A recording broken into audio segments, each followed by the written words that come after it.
Tensions between the United States and North Korea are easing, at least right now. North Korea appearing to pause its threat to launch ballistic missile toward the U.S. territory of Guam, saying it is going to wait to assess, this is a quote, the foolish and stupid conduct of the U.S. before carrying out the launches, that according to state media.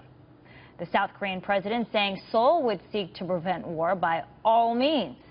But is Iran the next shoe to drop here? President Rouhani threatening to pull out of the nuclear deal struck under the Obama administration if the U.S. imposes new sanctions. Joining me now, retired U.S. Army Lieutenant Colonel James Carafano, also serves as the Heritage Vice President of Foreign and Defense Policy. Good to see you. Good to be with you. What do you make of Iran's moves? Well, it certainly shows the foolishness of the Iran deal. The Iranians basically come out and said, hey, we can turn our nuclear program back on in a couple hours. And the two promises of the Obama administration said to us was, one is, hey, by getting this deal, we will be able to engage with Iran. There'll be a better regional player in the region. That's proven to be totally fatuous.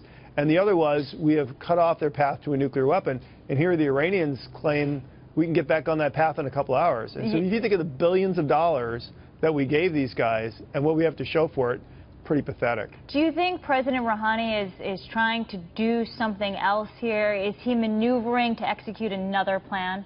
What's going on behind the scenes?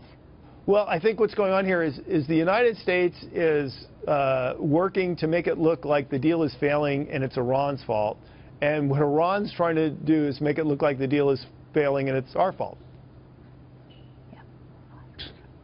All right, let's move on to North Korea.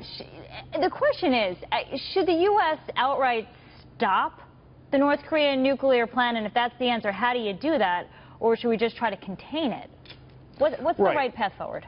Well, so you start by saying, well, what's our interest? Well, our interests are twofold. One is that there's not a war in Northeast Asia. And the second is that North Korea can't directly attack the United States, and they're not a significant proliferator of these nuclear weapon technology other people.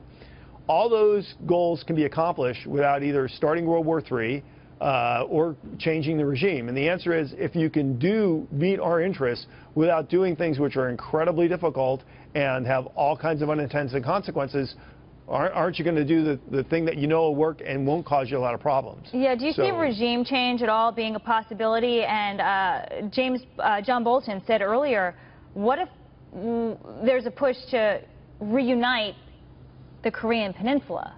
Are those some options that should be explored right now? Well, no, because the Chinese aren't going to tolerate any of that. And the problem is, much in the way when the United States went into Iraq, and we tried to rebuild the country, part of the reason we couldn't is lots of people tried to jump in and keep us from doing that. Why is the United States not getting engaged in Syria? Because if we got engaged in Syria, there would be lots of people that would be trying to prevent us from doing that. So if there was no China and it was just the United States and South Korea and Japan, yeah, maybe we could conceptualize a way we could do regime change and then go in there and take care of all these poor, miserable, starving millions of people.